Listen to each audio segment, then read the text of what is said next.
Hey guys, இன்றைக்கி வந்து நம்ம சோலோ லெவலிங்கில் சீசன் 1 எபிசோட் 5 பார்க்க போகிறோம். நீங்கள் ப்ரீவியஸ் எபிசோட்லாம் பார்க்கல அப்படின்னா சேனலில் இருக்குது, செக் பண்ணி பாருங்கள்.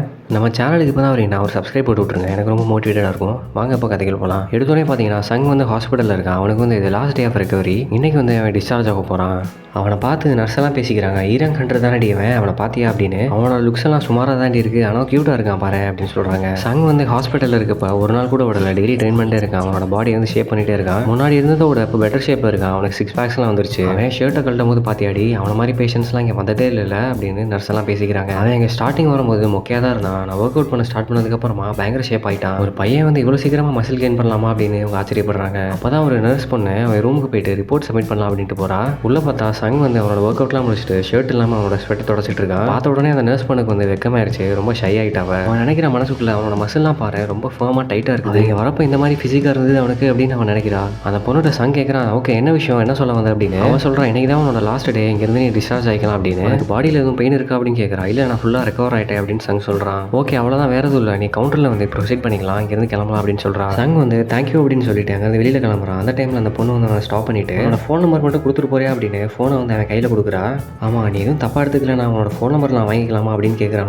அங்கே யோசிக்கிறான், இப்போ எதுக்கு ஃபோன் நம்பர்லாம் கேட்குறான், ஒரு வேலை ரிசல்ட்டெல்லாம் அவங்க ஃபோன் பண்ணி சொல்லுவாங்களோ அப்படின்னு. சரி கொடுத்து தான் பார்ப்போமே அப்படின்னு சங் வந்து ஃபோன் நம்பர் கொடுத்துட்டான். இங்கே வந்து பார்த்தோம் அப்படின்னா டிவியில் வந்து ஒரு இன்டர்வியூ எடுக்கிறாங்க. அந்த இன்டர்வியூ எடுக்கிற ஆள் யாருன்னு பார்த்தோம் அப்படின்னா பேக் அப்படின்ற ஒரு எக்ஸ்ட்ராங் ஹண்டர் தான், இருக்கிறதுலே ஹையஸ்ட் லெவலான ஹண்டர், ரொம்ப அச்சீவ்மெண்ட்ஸ் பண்ணியிருக்காங்க. இன்டர்வியூ கேட்குறாங்க, நீ மிஷன்லாம் போகாதப்போ ரெகுலர் லைஃப்பில் என்னெல்லாம் பண்ணுவேன் அப்படின்னு. அதுக்கு பேக் சொல்கிறான், நான் வந்து மோஸ்ட்லி ட்ரெயின் தான் பண்ணிட்டு இருப்பேன், நான் டெய்லி ட்ரெயின் பண்ணல அப்படின்னா என்னோட ஸ்கில்ஸ்லாம் வந்து அப்படியே போயிடும், மறுபடியும் ரெக்கவர் ஆகிறது ரொம்ப கஷ்டம், டெய்லி ட்ரெயின் பண்ணுறதுக்கு கஷ்டமா இல்லையா அப்படின்னு அவன் கேட்குறான். அதுக்கு பேக் சொல்கிறான், நான் பேசிக்கலி ஒரு ஃபயர் ஃபைட்டர், நான் அந்த லைஃப்பில் இருக்கிறப்போ டெய்லி ட்ரெயின் பண்ணிகிட்டே தான் இருப்பேன், அதனால எனக்கு இது வந்து பெருசாகவே தெரியல, என்னோட ஒரு சின்ன தவறுனால என்னோட டீமே பாதிக்கப்படலாம், அதனால நான் அதுக்கு இடம் கொடுக்கவே மாட்டேன். இங்கே பார்த்தோம் அப்படின்னா சங் வந்து அவனோட வீட்டுக்கு வந்துட்டான். அவன் சிஸ்டர் வந்து கேட்குறான், என்னடா இப்போ தான் எந்திரிக்கிறியா அப்படின்னு. அவன் வந்து காலேஜ் கிளம்பிட்டு இருக்கா. அப்போ வந்து சங்கம் பார்த்து கேட்குறான், என்னடா டெய்லி ஒர்க் அவுட் பண்ணிட்டு இருக்கியா, அவனோட பாடியே மாறிடுச்சு அப்படின்னு. இது எல்லாத்துக்குமே அவனோட ட்ரைனிங் தான் காரணமா, கொஞ்சம் ஹைட் ஆகிட்ட மாதிரியும் தெரியுது, பசங்க வந்து மெச்சூர் ஆனதுக்கப்புறம் ஹைட் ஆவாங்க எனக்கு இப்போ தான் தெரியும் அப்படின்னு பேசிட்டு அவன் அங்கேருந்து காலேஜ் கிளம்புறான். சங் சொல்கிறான், இந்த நம்பர்லாம் வச்சுக்கோ பேக்கில், எனக்கு மழை வந்தாலும் வரும் அப்படின்னு. அவன் தங்கச்சி சொல்கிறான், அதெல்லாம் வராது, எனக்கு வெயில் தானே அடிக்குது அப்படின்ட்டு கிளம்புறான். சங் வந்து அவனை இழுத்து பிடிச்சி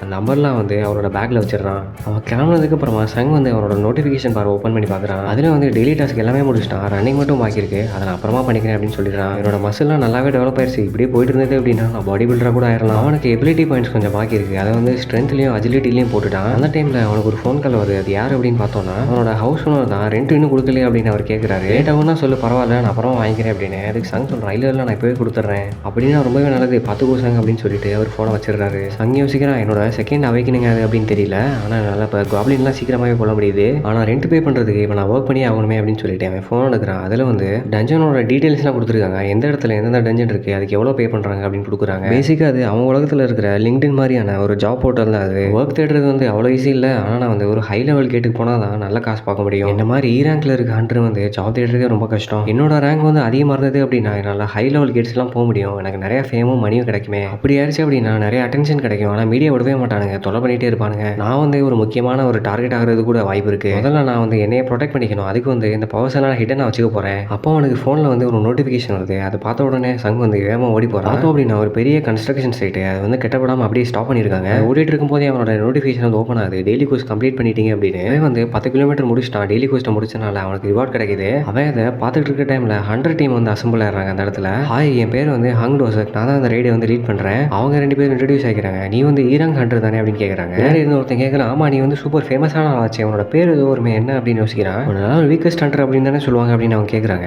இந்த லீடர் ஹாங் சொல்கிறான், சாரி மனுஷரே, அவங்க கொஞ்சம் ரூடாக பேசுகிறாங்க, அதெல்லாம் கண்டுக்காது அப்படின்னு. சங் சொல்கிறான், நான் வந்து ஈரங் ஹண்டர் தான், அதனால எந்த பிரச்சனையும் இல்லையா, ஜாயின் பண்ணலாம்ல அப்படின்னு. அவன் சொல்கிறான், ஆள் பத்தலையே அப்படின்னு தான் ஃபோனில் நான் சொல்லியிருந்தேன், நான் ஆல்ரெடி வந்துட்டு சொல்லிட்டேன், பட் இருந்தாலும் மறுபடியும் கன்ஃபார்ம் பண்ணிக்கிறேன், ஒரு சீராங் டஞ்சன் அட்டன் பண்ணுறதுக்கு அட்லீஸ்ட் 8 பேராவது இருக்கணும், அதில் பாதி பேராவது சீராங்காக இருக்கணும்.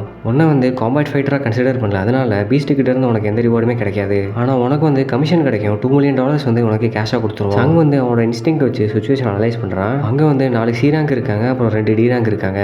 ஓகே புரிஞ்சுது, இப்போ நான் என்ன பண்ணணும் அப்படின்னு கேட்குறேன். அவங்க சொல்கிறாங்க, இந்த பேக்கில் இருக்க எங்களோட ஃபுட்டும் வாட்டரும் நீ கேரி பண்ணணும், அதான் உன்னோட வேலை அப்படின்னு. ஆமாம், அந்த ரைடில் வந்து நீ ஹீலர் கொண்டு வரல அப்படின்னு அவன் கேட்குறான். அதுக்கு அந்த லீடர் சொல்கிறான், எங்களை மாதிரி ப்ரைவேட்டாக ஒர்க் பண்ணுறவங்களுக்கு ஹீலர் ஹையர் பண்ணுறதால ரொம்ப கஷ்டமான வேலை, நாங்கள் எப்போவுமே இப்படி தான் ரைடு அட்டன் பண்ணியிருக்கோம், ஹீலரே இருக்க மாட்டாங்க. சங் நினைக்கிறான், டேங்கர்ஸும் ஃபைட்டர்ஸும் வச்சு மட்டுமே ஒரு டீமை ரன் பண்ணுறாங்களே, பார்க்கலாம் அப்படின்னு. சரி ஓகே பேசுனதெல்லாம் போதும், கான்ட்ராக்ட் வந்து சைன் பண்ணிடுறேன், நம்ம ப்ரொசீட் பண்ணலாம் அப்படின்னு சொல்கிறாங்க. அதில் போட்டிருக்கு, டஞ்சனில் என்ன நடந்தாலும் நாங்கள் பொறுப்பு இல்லை அப்படின்னு. சங் வந்து சைன் போட்டுடுறான். சைன் போட்டதுக்கப்புறமா அங்கேருந்து இன்னொருத்தன் வந்து ரைடுக்கு ஜாயின் பண்ண வரான். அவனோட பேர் வந்து யோஜினோ. அவன் வந்து 21 இயர்ஸ் ஓல்டாக இருக்கான். ரேங்க் ஹண்டர் அவன். இங்கே ஆள் பத்தலன்னு கூப்பிட்டாங்க, அதனால தான் நான் ஜாயின் பண்ணேன் அப்படின்னு சொல்கிறான். ஆனால் அவனோட ஷூட்டு கியர்ஸ்லாம் பார்த்தோம் அப்படின்னா ரொம்ப காஸ்ட்லியாகவே இருக்குது. வேலை அவனோட ஃபேமிலி வந்து ரிச்சாக இருப்பாங்களோ அப்படின்னு எல்லாரும் நினைக்கிறாங்க. சங் பார்த்து கேட்குறான், ரேங்க் ரேஞ்சருக்கு இதான் உனோட ஃபர்ஸ்ட் டைமா? கவலைப்படாத, நான் அவனை ப்ரொடெக்ட் பண்ணுறேன் அப்படின்னு. அவங்க அங்கேருந்து கிளம்பி ரைடுக்கு போர்ட்டலுக்குள்ளே கிளம்பிட்டாங்க. அவன் சங் பார்த்து கேட்குறான், அவனுக்கு இந்த விஷயம் தெரியுமா? அந்த சைட்டோட ஓனர் வந்து $900 பில்லியன் வச்சுட்டு ஓடி போயிட்டான். அவனை நம்பி இன்வெஸ்ட் பண்ண இன்வெஸ்டர்ஸும் பார்ட்னர்ஸும் அவனை தேடிட்டு இருக்காங்க. அந்த போர்ட்டலுக்குள்ள அவங்க என்டர் ஆயிட்டாங்க. அது வந்து ஒரு கேவ் மாதிரி போகுது. அது இருட்டா இருக்கனால அந்த லீடர் வந்து சொல்றான், பக்கத்தில் இருக்கவன்ட்ட லைட் உண்டு பண்ணு அப்படின்னு. அவனும் மேஜிக் பர்ஸ் வச்சு ஒரு லைட் உண்டு பண்ணிடுறான்.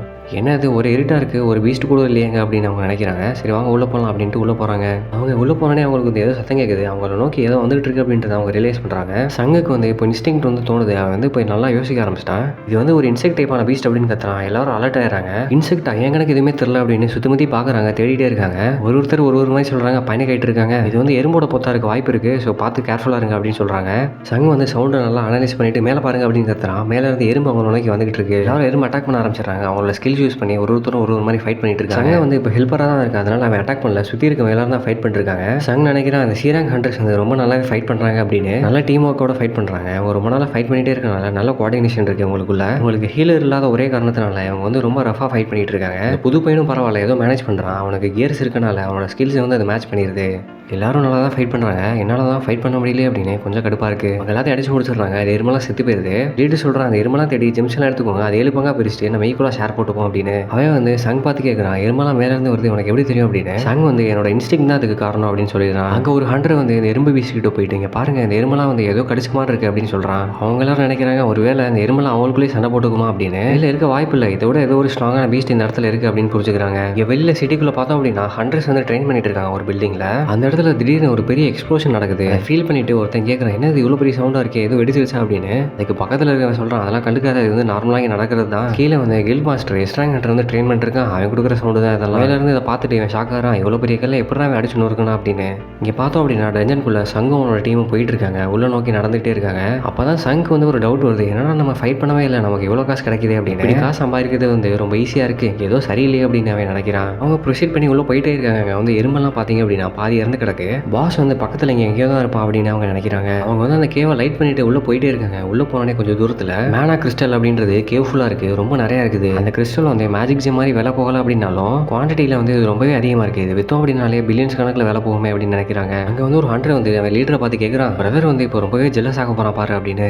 அதுக்கு இன்னொருத்தர் சொல்கிறான், அவனோட பிரதர் பற்றி ரொம்ப குறைச்சி இட போட்டுறாதீங்கடா அப்படின்னு. அந்த டீம் லீடர் டோன்சாக் வந்து நினைக்கிறான், அந்த கிறிஸ்டல்லாம் வச்சு நான் நிறைய காசு சேர்க்க போகிறேன், அந்த காசு வச்சுட்டு எனக்கு நான் ஒரு டீமை பில்ட் பண்ண போகிறேன், எல்லாருக்கும் $100 மில்லியன் ஈக்குவலாக கிடைக்க போகுது அப்படின்னு அவங்க பேசிக்கிறாங்க. அவங்க பேசுறதெல்லாம் கேட்டுட்டு அந்த புது பையன் வந்து சங் கிட்ட அவன் கான்ட்ராக்ட் கூட நான் ரீட் பண்ணுறேன் அப்படின்னு கேட்குறான். அந்த கான்ட்ராக்டை பார்த்துட்டு அந்த டீம் லீடர்கிட்ட போய் அவன் பேசுகிறான், இங்கே பாருங்க அந்த கான்ட்ராக்ட்ல வந்து சங்குக்கு பீஸ்ட் கிட்ட இருந்து கிடைக்கப்பட்ட வேல்யூபிள்ஸ் தான் கிடைக்காது, ஆனால் இங்கேருந்து எடுக்க போகிற கிறிஸ்டல் வந்து நம்ம ஈக்குவலாக 8 ஷேராக போட்டுக்கலாம்ல அப்படின்னு கேட்குறான். அந்த டீம் லீடர் சொல்கிறான், ஆமாம்மா இதெல்லாம் கண்டிப்பாக நம்ம ஷேர் பண்ணிக்கலாம் அப்படின்னு. ஆனால் அதுக்கு முதல்ல வந்து இந்த பாஸை நம்ம டிஃபீட் பண்ணணுமே அப்படின்னு மேலே கை காட்டுறான். மேலே பார்த்தோம் அப்படின்னா ஒரு பெரிய ஸ்பைடர் ஒன்று இருக்குது. ஆனால் அந்த ஸ்பைடர் வந்து தூங்கிட்டு தான் இருக்கு. இதை நம்ம டிஃபீட் பண்ணிட்டோம் அப்படின்னா அந்த கேட் வந்து க்ளோஸ் ஆயிரும். ஆனால் நம்ம அதுக்குள்ள அந்த கிறிஸ்டல் நான் வெளியில் எடுத்துகிட்டு போகணும். நாங்கள் வந்து டூல்ஸை கார்லேயே வச்சுட்டு வந்துட்டோம், வெளியில் போய் எடுத்துகிட்டு வரோம், நீங்கள் 2 பேரும் அது வரைக்கும் எங்கேயா இருங்க அப்படின்னு சொல்லிட்டு அவங்க அங்கேருந்து கிளம்பிடுறாங்க. ஆனால் சங்க் வந்து இது வந்து சரியா படலை, ஏதோ தப்பாக இருக்குது அப்படின்னு நம்ம யோசிக்க. ரூல்ஸ் படி 8 பேர் தேவை அந்த ரேங்க் டஞ்சனுக்கு போகிறதுக்கு. எங்கள் 2 பேரையும் விட்டுட்டோம் அப்படின்னா அவங்க டீமில் ஆல்ரெடி 6 பேர் இருக்காங்க. அவங்க ஆல்ரெடி ரேங்க் டஞ்சனில் 6 பேர் சமாளிச்சிருக்கோம் அப்படின்னு வேற சொல்லியிருக்காங்க. ரூல்ஸ் மதிக்கிறதுக்காக அவங்களுக்கு எக்ஸ்ட்ரா 2 ஆள் தேவைப்பட்டிருக்காங்க, அதனால தான் எங்களை ரெக்ரூட் பண்ணியிருக்காங்க. அப்படி இங்கே நின்று யோசிச்சுட்டே இருக்க நேரத்தில் வெளியில் பார்த்தீங்க அப்படின்னா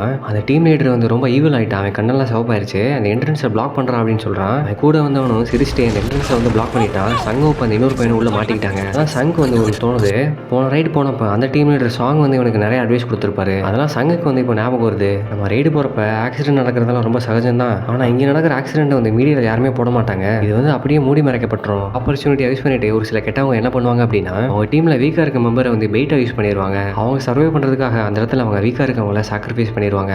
அவங்க அந்த இடத்துல நின்று யோசிச்சுட்டு இருக்க டைமில் அந்த ஸ்பைடர் பீஸ்ட் வந்து முடிச்சிருது. அது அவங்கள நோக்கி வந்துட்டு இருக்கு. சங் சொல்கிறான், நீ எதுவும் பதறாத, நான் அதை பார்த்துக்கிறேன் அப்படின்னு அவங்க முன்னாடி போகிறான். அவனோட இன்வென்ட்ரியில் இருந்து லாஸ்ட் பீஸ்ட் கிட்ட இருந்து கிடைச்ச கத்தி எடுத்து அதை அட்டாக் பண்ண போகிறான். இதோட அந்த எபிசோட் முடியுது. அடுத்து என்ன நடக்குது அப்படின்றது அடுத்த எபிசோடில் பார்க்கலாம். தேங்க்யூ ஃபார் வாட்சிங் திஸ் வீடியோ. இந்த வீடியோ பிடிச்சிருந்தேன் அப்படின்னு லைக் பண்ணிருங்க. நம்ம சேனலுக்கு இப்போ தான் வரீங்கன்னா சப்ஸ்கிரைப் பண்ணிருங்க. தேங்க்யூ.